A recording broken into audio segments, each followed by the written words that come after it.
Hello, and welcome to Coding Cave. My name is Andre, And my name's Chris. and today Chris will be going over continuation passing style. All right, today we're working in Haskell, and we're going to be talking about continuation passing style. But before we can talk about continuation passing style or continuations, let's just talk about a simple function. All right, add. Everyone knows how addition works, I think. So add is a function that takes in an int and another int, and then returns, of course, an int. And what I mean by int is, numbers 0, 1, -1, 2, 3, 4. So add takes an x, a y, and then it just adds the result. Now, when we call add, just go ahead and replace our whole in our main function. If we do add 3 and 4, and we want to see what that result is, so we print that.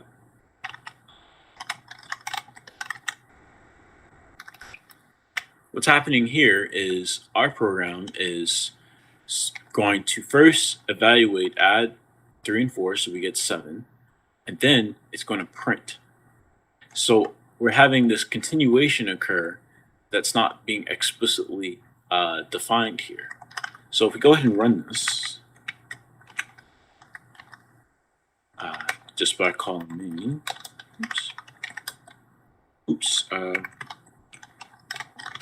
got to reload the file. So if we call main here, we get 7. But this continuation is saying, okay, after we do 3 and 4, we want to print that result. And that's not explicit in the way our program is currently designed. What continuation passing style allows you to do is to make that continuation explicit. So if we go ahead in here and define CPS add, we'll take in an int, another int, but then this time we want to also take in a function that will accept our result type, which is an int, and then return a random type R result. And in total, our CPS add will return type R. So let's go ahead and write this. So we take in X, Y, and K, which will stand for our continuation. And then we want to add X plus Y, applying K to that result. Cool. So now we can rewrite this and more explicitly talk about our continuation. So we have CPS add, and we want to add 3 and 4. And then afterwards, our continuation, we want to print that result. And that will do exactly what we say it will. So we can go down here and reload our file. Let's call main, print 7. And Andre's probably like, okay, this is kind of silly. Why would we ever use this? Well, one cool example is dealing with exceptions. So say we're in a language that doesn't handle exceptions. I mean, doesn't implicitly have exceptions in it, like Haskell, for instance. And we want to write division. So let's say division. Division takes in 2 ints, and it will return their float. And because Haskell already has division, well, we'll just call it MD for my divide. 2 ints, and how do we divide things? X divided by Y.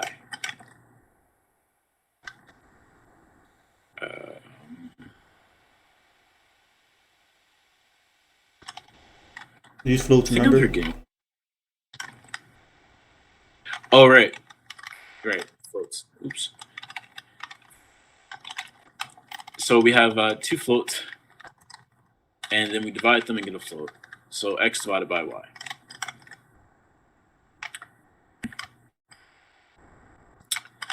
Well, if we go ahead and run that, think I need to load CC. So we do mdiv 4, we get 7.75. But what if we did mdiv 3.0? Well, Haskell tells us we get infinity, and mathematically speaking, that's correct in a sense. But we don't want people to be able to divide by 0. Ideally, in a language with exceptions, we would tell them you can't divide by 0, right? So we can use continuations to implement that behavior. So let's try CPS diff. We take in 2 floats, and we take in a function that has our return type as its input, so a float, and then returns some type of result. So this whole function returns a result to that type. CPS diff. So x, y, k, and this is all going to look very familiar. Cool. But how does this help us with our divide by 0 problem? Well, it doesn't. Ideally, we like to say if y is equal to 0, then, well, I don't know, can't divide by 0? That makes sense to me. Oops.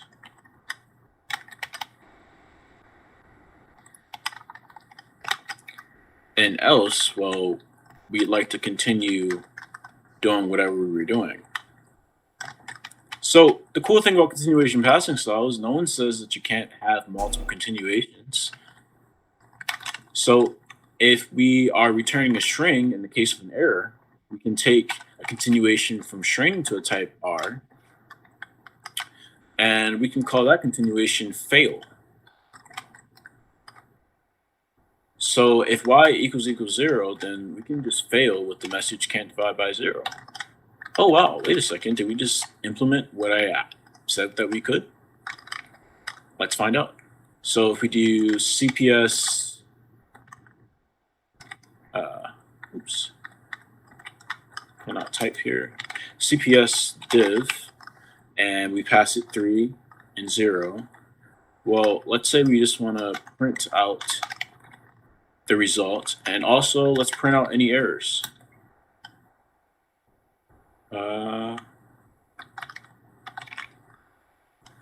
I think I forgot to load the file. That's what happened. And it tells us that we can't divide by 0. So we have created our own exceptions in a language that didn't have exceptions. Does the continuation passing function on line 23 always have to be like k, or can it be anything? So that argument name could literally be anything you want it to be. So we could change that to happy case, like programmers love to work with.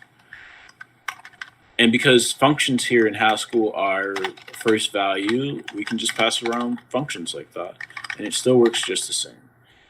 So if I remember to reload the file and do the same thing we did earlier, still works.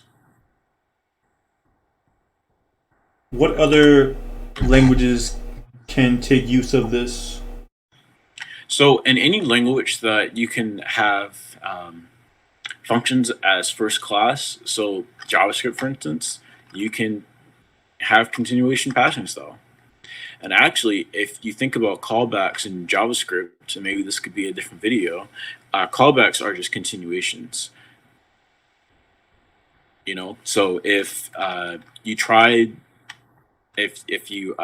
doing a request and you get back the response, then you do something. If you don't get back a response, then you do something else.